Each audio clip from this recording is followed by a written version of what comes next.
Фабрика смерти расширяется, армада дронов растет. Путин выбрал следующую цель для вторжения. Опасность резко возросла, новое оружие и новые методы войны. Режим идет ва-банк. Конституция изменена, жизнь на земле зависит от здоровья одного человека. Попытка ликвидации запустит автоматический ядерный ответ. Кремль резко сменил тон. Зеленский должен срочно позвонить Путину. Конец войны ближе, чем кажется. Об этих и других самых главных событиях воскресного вечера 10 мая. Все самое важное прямо здесь и сейчас. В эфире «Нехта», я Алексей Бурлаков, и мы начинаем. Можно ли договариваться с Путиным? Даже во время объявленного перемирия Россия продолжала бить по украинским регионам. За сутки 9 мая в Донецкой, Харьковской и Херсонской областях ранения получили 19 человек. На Донеччине 4 человека, 2 в Дружковке, по одному в Константиновке и Доброполье. В Харьковской области пострадали 8 человек, среди них 2 8-летних детей. В Херсонской области еще 7, в том числе ребенок. Особенно показательной стала атака на Харьков вечером 9 мая. Во время действия так называемого перемирия российский дрон ударил по 9-этажному дому в индустриальном районе. Объявленная тишина на деле оказалась фикцией, заявления и обещания пустыми словами.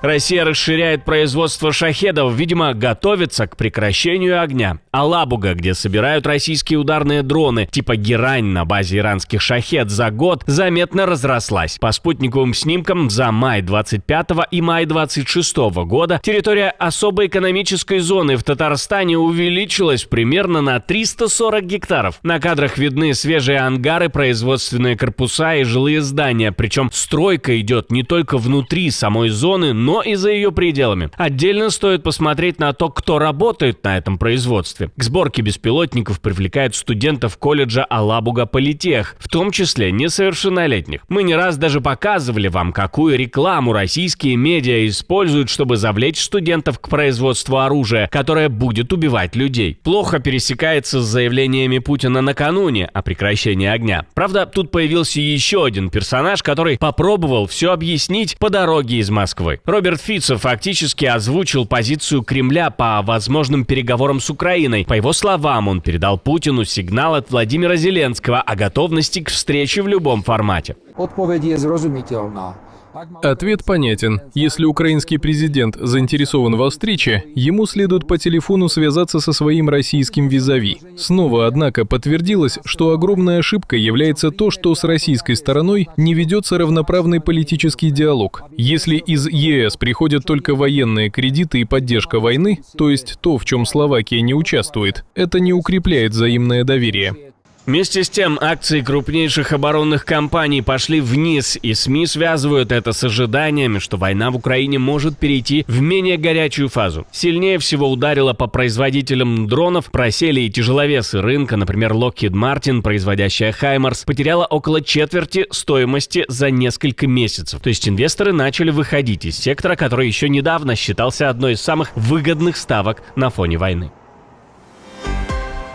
Но даже если перемирие и настанет, прекращать агрессию Москва, видимо, не собирается. Следующая цель уже кристаллизовалась. Попытка евроинтеграции может привести к событиям, похожим на украинские 2014 года. По словам Путина, Ереван должен как можно скорее определиться и, например, вынести этот вопрос на референдум. То есть главарь Кремля фактически пригрозил Армении украинским сценарием за курс на сближение с Европой. Вполне было бы логично провести референдум и спросить у граждан Армении, каков будет их выбор. В соответствии с этим и мы сделали бы соответствующие выводы.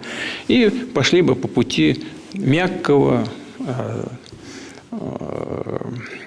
такого интеллигентного и взаимовыгодного развода.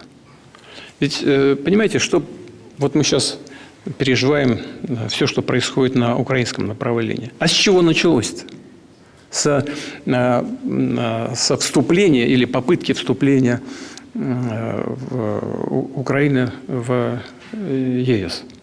Путин отдельно подчеркнул, что Армения, по его мнению, обязана учитывать позицию России как главного экономического партнера. Слова прозвучали на фоне все более явного отдаления Еревана от Москвы. Армения уже открыто заявила, что не является союзником России в войне против Украины и продолжает поддерживать Киев гуманитарно. Мы говорили с вами об этом в предыдущих выпусках. А Кремль все меньше скрывает раздражение тем, что Армения выходит из его политической орбиты. Как думаете, дойдет ли до вторжения в Армению? Пишите в комментариях свои мысли.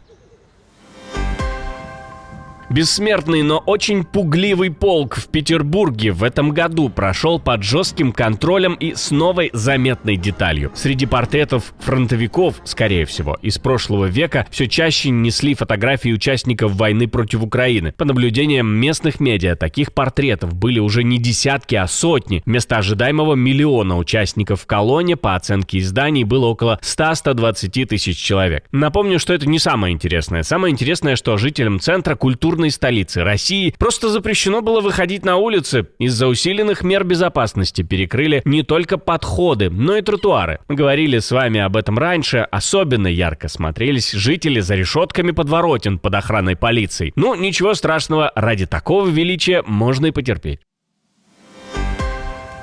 Радиационная опасность резко возросла. Датчики показывают скачок. Для кого это опаснее всего? Пожар в Чернобыльской зоне не привел к опасному скачку радиации, заявила Государственная инспекция ядерного регулирования Украины. По данным ведомства, несмотря на масштабное возгорание, превышение допустимых концентраций радионуклидов за пределами зоны отчуждения не ожидается.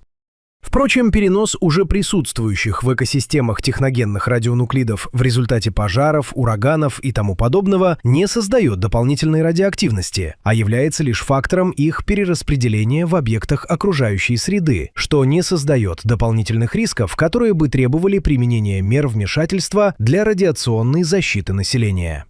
В пробах воздуха возле очагов горения действительно зафиксировали повышенное содержание цезия-137, но эти показатели остаются значительно ниже предельно допустимых норм радиационной безопасности. Уровень гамма-излучения, по данным ведомства, сейчас находится в пределах многолетних наблюдений по зоне отчуждения и фоновых колебаний по остальной территории Украины. Наверное, хотели нас успокоить. Получилось? Иран снова повышает ставки и предупреждает о новом уровне эскалации. Представитель иранских военных заявил, что в случае новой атаки противники Тегерана столкнутся с неожиданным оружием, новыми методами войны и даже новыми театрами боевых действий. Враг не достиг ни одной из своих заранее поставленных целей. В этой войне он потерпел поражение, потому что в основе своей современные войны анализируются по степени достижения целей. Какая сторона в войне победила, а какая потерпела поражение? Хотя сейчас во многих местах это тоже анализируется относительно. И с учетом того, что враг не достиг ни одной из своих заранее поставленных целей, он столкнулся с сокрушительным поражением и провалом. Одновременно Тегеран дал понять, что давление будет и в Ормузском проливе. Суда тех стран, которые поддерживают американские санкции против Ирана, могут столкнуться с проблемами при проходе через этот ключевой морской маршрут. Кроме того, американский истребитель F-35 подал сигнал бедствия над проливом в воздушном пространстве Эмиратов. Что послужило этому причиной? Атака или неполадки на борту? На момент записи этого видео неизвестно. А в США тем временем замерли в ожидании ответа Ирана на последнее американское предложение по прекращению войны и началу мирных переговоров. Весь мир теперь будет переживать о здоровье диктатора, ведь если с ним что-то случится, мира тоже может не стать. В одной из самых непредсказуемых ядерных стран изменили Конституцию. Северная Корея закрепила в главном законе механизм автоматического ядерного ответа в случае гибели Ким Чен Ына или потери руководством контроля над армией. По данным южнокорейской разведки, теперь для запуска ядерного оружия в таком сценарии не потребуется отдельный приказ. Такие изменения приняли якобы на фоне ударов по иранскому руководству и общей эскалации на Ближнем Востоке. В Пхеньяне решили прописать прямо: попытка устранить Кима может автоматически запустить ядерный ответ.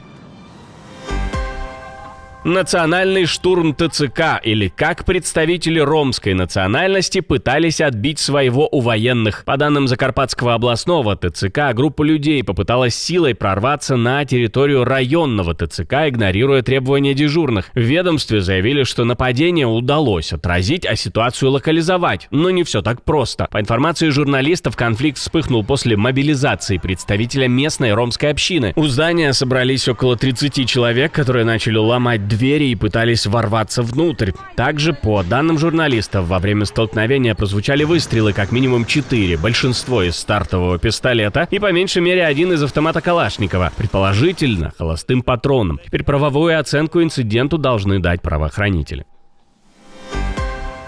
Ничего не бойтесь, это просто вирус. Слова, которые ностальгическим эхом из 2019-го отдаются в голове и заставляют выучить новое слово – хантавирус. Испания начала эвакуацию пассажиров круизного лайнера MV Hondius у Тенерифе после вспышки хантавируса. Как сообщает Reuters, судно уже прибыло к острову, а пассажиров сначала осматривают медики на наличие симптомов. После проверки людей небольшими лодками доставляют в порт Гранадилья, а затем в изолированных автобусах везут в главный аэропорт Тенерифе для вылета по странам. Всех пассажиров рассматривают как группу высокого риска заражения. Первыми с лайнера эвакуируют граждан Испании, затем пассажиров других стран по национальным группам. Аналогичные спецрейсы для своих граждан готовят также США, Великобритания, Германия и Франция. После завершения эвакуации на борту останутся около 30 членов экипажа. Затем лайнер направят в Нидерланды, где он пройдет полную дезинфекцию. Может, действительно, не переживаем. Напоследок видео, которое поразило многих. Самые настоящие ветераны собрались у посольства РФ в Пекине и спели плохой ремикс хорошей песни. Потому, мы пилоты, не балаш, тимейдо, перчем, самолеты, ну а тем тихо. Спасибо, что досмотрели до конца. Встретимся с вами уже утром.